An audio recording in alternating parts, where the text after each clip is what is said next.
Along the shoreline of Tampa Bay, you can find mangroves growing along the shore and into the water.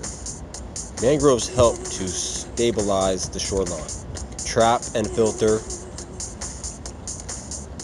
pollutants that run off the land, and provide habitats for thousands of creatures that seek shelter in or around their roots. Upland trees such as bald cypress and splash pine provide nesting and perching places for large birds of prey,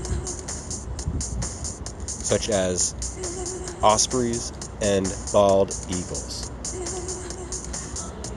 Flowering plants such as native beach sunflowers, add color and stabilize the soil from erosion.